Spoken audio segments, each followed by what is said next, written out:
What is the fastest plane? Hello, this is Reinhard von Hennigs.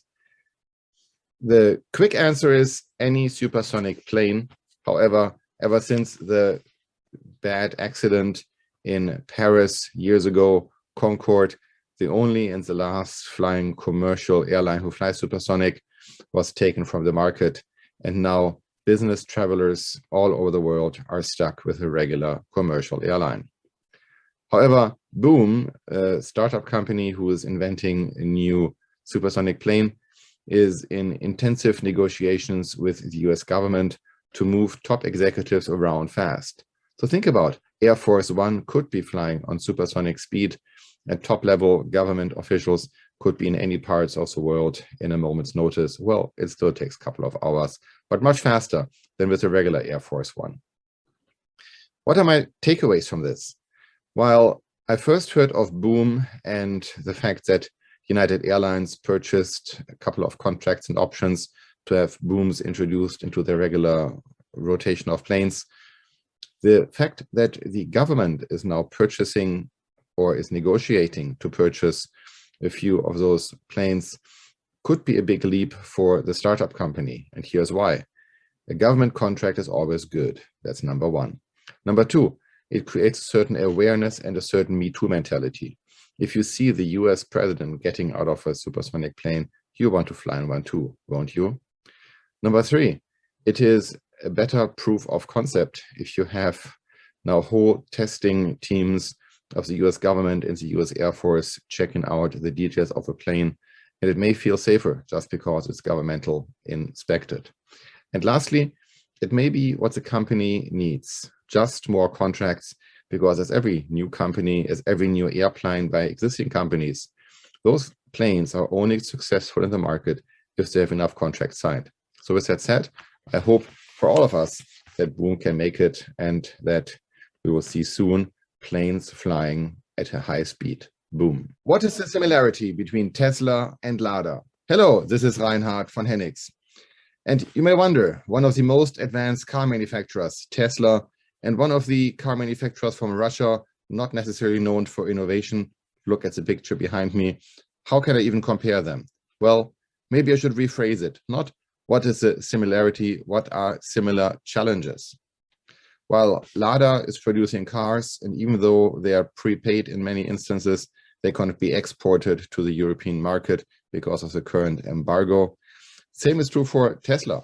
Tesla is sourcing a good amount of their aluminum from Russian plants and is running into trouble with sourcing enough aluminum for their cars.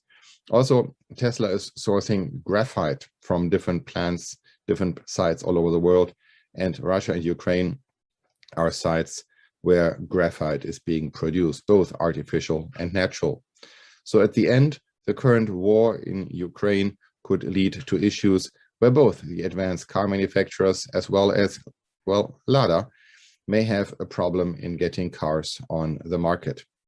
The real challenge I see is not only in the light of supply chain management, the idea, how can you source your products in a way that when one country fails, when one producer fails, you're not out of luck. I see it in my daily life as advising my clients that they are putting eggs not only in one basket, but they are trying to diversify their suppliers. So if one has a problem, not the whole production has to halt. It seems to be that reliance on raw materials from just one country is a game from the past, and in the future, companies need to be more diversified in their sourcing in order to be competitive in the future. With Anna Delvey. Hello, this is Reinhard von Hennigs. And if you watched the movie series Inventing Anna, you know it all. Or well, maybe you know it all from the perspective of the movie makers, because we all know how reality and movies sometimes don't match. Anna Delvey, or Anna Sorkin, sometimes also known with the Russian female ending of Sorkina, is in prison, or better, she was in prison. So therefore the question is more today, where is she, not who is she? Where is she? She is in an immigration hold subject to being deported because as a convicted alien, she is now subject to deportation, standard procedure in the United States. Anna, however, decided to file for an asylum case. Asylum because making her return to Germany would be such a cruel thing for her. She would be discriminated, unfairly treated, and you name it. Judges in the United States who heard this case were, of course, not convinced, as Germany, a country where millions of refugees are coming in order to avoid prosecution in their own country, are being treated fairly and treated with all human rights possible. Do not believe that Germany would be detrimental for her. However, she's making cases and arguments and this and that, and the most recent deportation this week was halted again. Anna obviously has some smart arguments behind her. But here are the main takeaways. If you are convicted and you're considered to be an alien who had some kind of moral turpitude, or you are an endangerment for the US society, you can be deported at any case. And the harsh reality is it can hit business people who have been in this country for quite some time, who are being deported for little to many reasons. However, many people who stay on a green card for quite some time in the United States want to become an American citizen just for that one reason, that they have not be fear for deportation. Often cases of international business people or international families are like that. One of the family members is involved in some kind of crime, and at the end, the small jail sentence makes them inadmissible for the United States for life. Families are torn apart. So therefore, the motivation for some people is to become an American citizen, not that they want to become criminal, but just in case they are maybe even wrongfully convicted, they're not forced to be separated from her loved ones. In Anna's case, well, her family is in Germany, so the separation from her loved ones may not be the case. She may just feel better in the United States, as she called this country home for quite some time.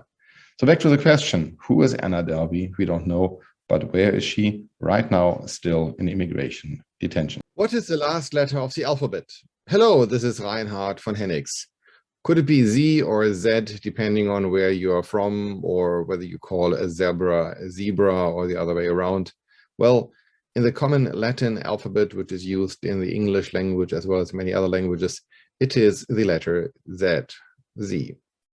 Just like the company Zurich Insurance uses a big logo Z to identify who they are as a part of their marketing approach. That's why people use a logo. However, in light of the current war in Ukraine, the Z has become a symbol of Russia. And therefore, some countries have banned the use of the letter Z in a context, of course. So not every letter Z is prohibited. But for example, Germany banned the use of the letter Z if it is used in relation with hate speech. Zurich Insurance dropped the letter Z, not from their name, but from the big logo. Not forever, just for now, they decided to drop the letter Z from their marketing campaign and go back to their main name, Zurich. What are the takeaways? If you want to make clear that you have a certain opinion, it could be a good idea to drop the letter Z from your logo if Z is your only brand logo which is recognizable. At least for the near future, this may be a strategy if you want to avoid legal arguments in certain countries, or if you want to avoid alienating customers. At the end, let's hope that the alpha and the omega of the Greek alphabet soon will allow us to go back to the letter Z. As a zebra, that's a different discussion. Whether you're a private citizen, an international business leader, or simply someone eager to stay on top of the latest news, this book is a great way to get caught up on the most recent developments in the worlds of international business, tax, politics, and social affairs. Go to morningmusings.com and order your copy today. What is SMS? Hello, this is Reinhard von Hennigs. In some parts of the world, it's just called texting. In other parts, it's called Simpson. In other parts, it is used by the acronym SMS, which stands for Short Message Service. Over the years, SMS was a niche given by phone companies because it was part of a surplus they could offer. No worries, we will allow you to send an SMS. Some started to charge, some started to charge a lot, and that's when the alternative companies came up. WhatsApp, for example, which didn't charge you by the message, but rather by the data volume of your provider. And the more data became cheaper and phone messages became more expensive, or it's the other way around, the more we saw a spread where more people used alternative systems, WhatsApp, Telegram, and you name it. What we have right now is the trend the other way around. There are more and more text messages sent, but not from friends to friends, from colleagues to colleagues, but from businesses to their customers. It is a growing SMS marketing trend. Why? Because short message have a click open rate which is clearly in excess of what emails can do. 95% of text messages are opened within 3 minutes of being reviewed, and a good number of 19% are opened within a reasonable amount of time compared to 4% on emails.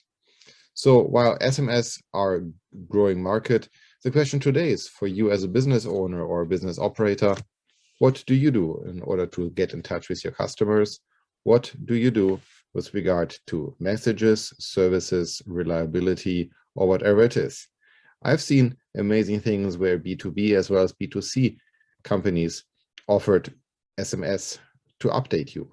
Thank you, your order was received. Thank you, your order has shipped. And by the way, here is our new product. Are you opening it up also at a 90% rate? Let me know. Or also let me know, how did you implement SMS into your business?